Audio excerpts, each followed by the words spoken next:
Hello guys! Hello! Hello Libra! Welcome dito sa aking channel. Kapalaran 888 Libra. Alamin natin kung anong messages, vibration, gabay, energy para sa lahat ng Libra. Kay general reading, so pwede kang makaresonate. Libra. Wow! Sobrang energy ng nakakaloka. Libra. Makinig ka ha. Babae ka. Magulang. Nanay. May anak. Ay kita ko na starting January 1 or even now, ngayon na December, lalo na sa buong buwan ng January, expect chismis. Expect mo ng pag-uusapan ka ng mga tao sa paligid mo. Okay? Hindi ko alam kung ano yung pag-uusapan sa'yo. Pwedeng involve yung partner mo, asawa, anak, manugang, basta pag-uusapan ka nila. Okay? It's either pag-uusapan nila na si Libra ay ganito-ganyan, yung anak ni Libra ganyan-ganito, yung manugang ni Libra ay ganyan-ganyan. So, expect mo na yung pamilya mo, yung sarili mo ay magiging subject kayo ng chismis. Maraming tataas ang kilay sa'yo. Okay? Tingnan mo to, tataasan ka nila ng kilay kasi parang yung librang ito ay bigla siyang magta-transform. Okay? Kung makikita mo dito, parang ikaw yan, magta-transform ka sa ganito. So, dati parang siguro sa pananamit lang or sa outlook mo sa buhay, siguro dati malungkutin ka, hindi ka palangiti, tapos bigla kang naging masayahin, ganyan ganito. Or ang pwedeng nangyari dito is, meron kang pinagdaanan sa family mo na hindi masyadong maganda. Pinag-usapan ka dati. Pwedeng yung anak mo na buntes or nakabuntes, yung anak mo ganyan ganito. O ikaw mismo yung asawa mo, ganyan ganyan. So, nakikita ko sure dito na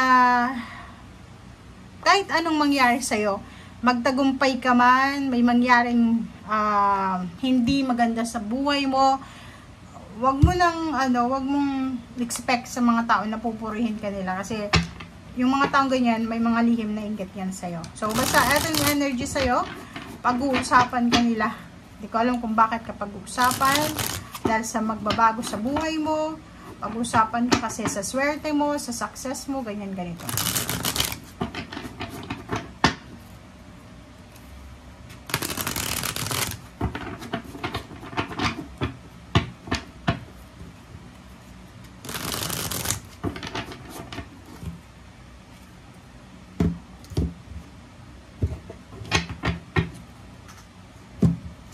Okay.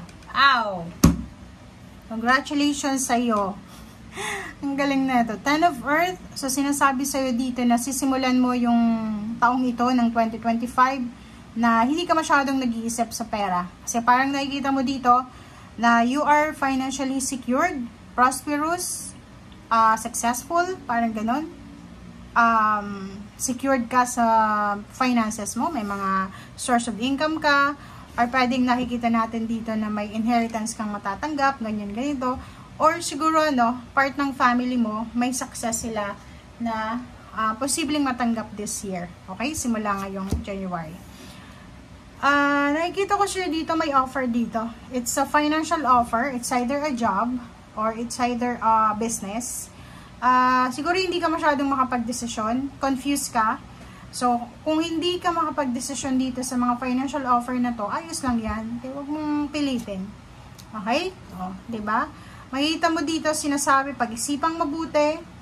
And if ever na-confuse ka pa rin, na-analyze mo na, pero confused ka pa rin, ihang mo muna. Huwag mo na munang ituloy. Okay.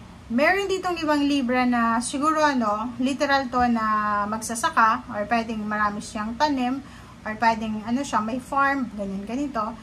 Literal siya na may tinanim, syempre may aanihin din siya. Kung may trinabaho ka, may matatanggap ka din, sweldo. Ganun lang. Ay, Six of Earth, nakikita natin yung balance sa pera.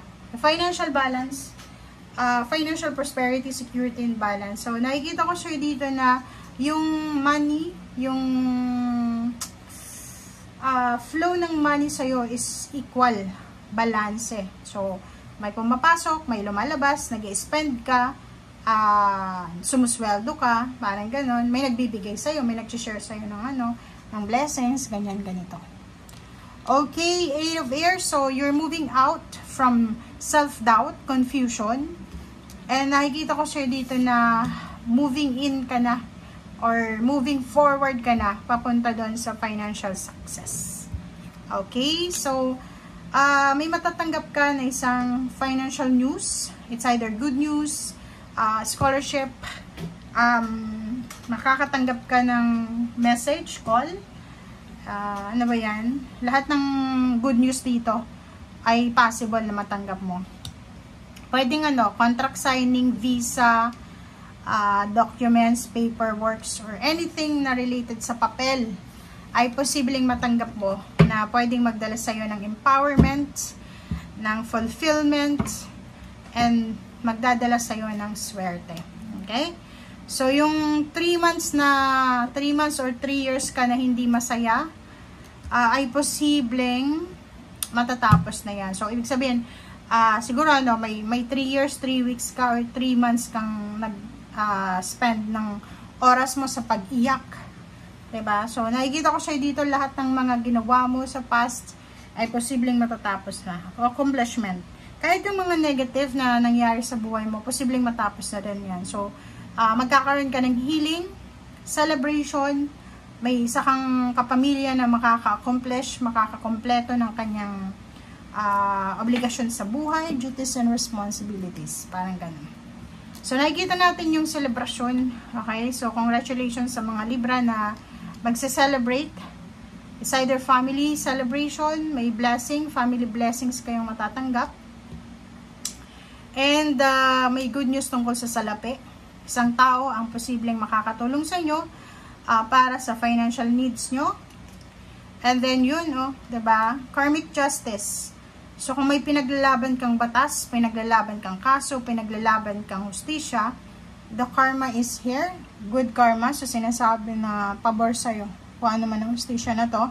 It's a karmic justice, karmic freedom, karmic justice, karmic blessings ito. Okay? And nakikita ko sir dito na isang water sign, Pisces, Scorpion, Cancer, lalaki o babae. Sobrang compassionate, sobrang trustworthy, understanding, helpful, generous, ang posibleng makakatulong sa'yo sa mga pinagdadaanan mo sa ngayon. Okay? Pwedeng asawa, pwedeng karelasyon, pwedeng kamag-anak. So, nakikita ko sure dito na posibleng yung mga nangyari sa nakaraan, mistakes, errors, or kung ano man yan na pagkakamali mo sa nakaraan ay posibleng ngayon mo marirealize na may rason pala kung bakit nangyari ito. May rason pala kung bakit kailangan mangyari ito. Okay? So, thank you guys for watching. Bye!